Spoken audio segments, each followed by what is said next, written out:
সব সময় সমাধান খুঁজতে হয় না, মাঝে মাঝে শুধু তাকিয়ে দেখতে হয়। অসহায়ের সুযোগে কে কেমন রং বদলায়। হ্যালো এভরিওয়ান, আসসালামু আলাইকুম। সবাইকে ওয়েলকাম জানাচ্ছি আবারও একটা নতুন ব্লগ ভিডিও দেখার জন্য।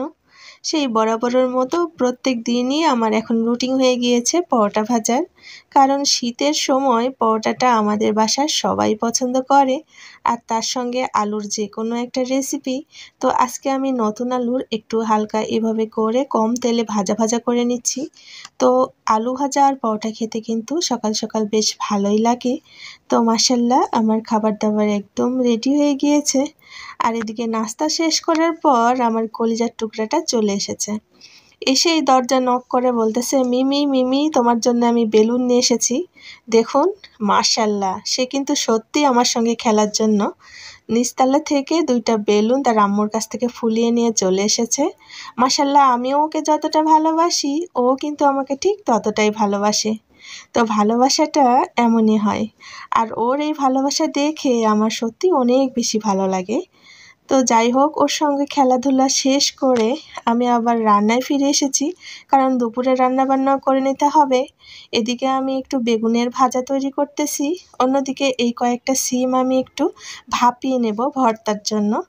আসলে শীতের মৌসুম এসেছে, অনেক বাস মানে সিম ভাজি তো আমার করতেই হবে। সিম ভাজি আজকেও করব, তবে কিনা আমার মনে হচ্ছিল এই সিমগুলো একটু ভর্তা করলেও বেশ ভালোই লাগবে।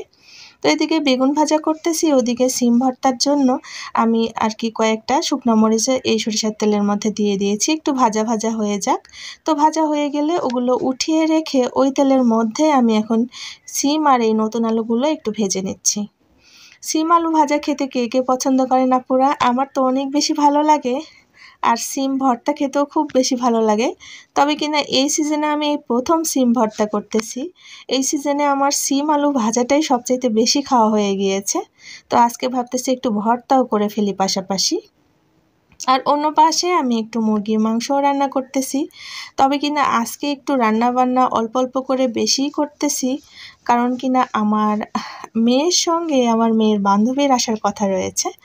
তো যাই হোক, সেই জন্য একটু হালকা হালকা করে সব রকম রান্নায় অল্প অল্প করে করতেছি, কারণ বাচ্চা মানুষ, এদিকে মুরগিটাও পছন্দ করবে খেতে, সেই ভেবে একটু মুরগি রান্না করতেছি।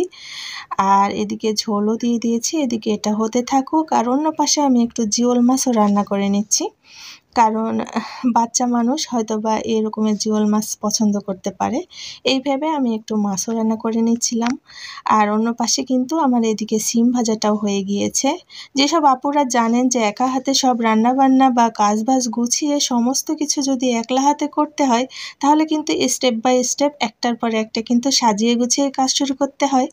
তো এদিকে আমার কিন্তু সব রকমের ভাজাভুজির কাজ শেষ হয়ে গিয়েছে, আর এখানে ভর্তাটাও করে নিয়েছি। মাশাল্লাহ, ভর্তাটা এতটা লোভনীয় হয়েছিল, আমার মনে হচ্ছিল এ দিয়েই আমার ভাত খাওয়া হয়ে যাবে। যদিও আমি প্রচণ্ড পরিমাণের ভর্তা প্রেমী, ভর্তা পেলে আমার আর অন্য কোনো কিছুর দিকেই নজর যায় না। আর এদিকে মাশাল্লাহ আমার জিওল মাছের ঝোলটাও রেডি হয়ে গিয়েছে। আর আজকের জিওল মাছের ঝোলটা কিন্তু আমি একটু জিরা বাটা দিয়ে করে নিয়েছিলাম। আর এখানে মাংসটাও হয়ে গিয়েছে, একটু হালকা হালকা ঝোল রেখে আমি আর কি রান্নাটা শেষ করে ফেলেছি। এ পর্যন্ত যারা যারা আমার ব্লগ ভিডিওটা দেখলেন, সবাইকে অনেক অনেক ধন্যবাদ।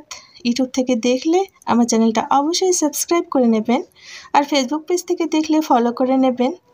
আর আমার ব্লগ ভিডিওটা যদি খুব বেশি ভালো লেগে থাকে, তাহলে ফ্রেন্ডস অ্যান্ড ফ্যামিলির সঙ্গে শেয়ার করবেন। এদিকে গরম গরম ভাতও হয়ে গিয়েছে, আর মসুরের ডালটাও আমি রান্না করে নিয়েছি।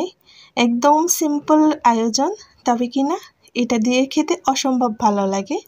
তো আমার খাবার দাবার সব কিছু শেষ হয়ে গিয়েছিল, তারপরে সন্ধ্যার দিকে একটু বের হয়েছিলাম। মাশাল্লাহ, রাজশাহীতে কিন্তু শীতের মৌসুমে এত পরিমাণের ফুল দেখা যায়। এসব ফুল দেখে আমি তো একদম পুরোই পাগল পাগল, কোনটা রেখে কোনটা নেব। মাশাল্লাহ, প্রত্যেকটা ফুল দেখেই মনে হচ্ছিল সবগুলো যদি আমি একসঙ্গে করে নিয়ে বাসায় চলে আসতে পারতাম, তাহলে হয়তোবা অনেক বেশি ভালো লাগতো। আজকের ভিডিওটা কেমন লাগলো অবশ্যই কমেন্ট সেকশনে বলে যাবেন। ভালো থাকবেন সবাই, আল্লাহ হাফিজ।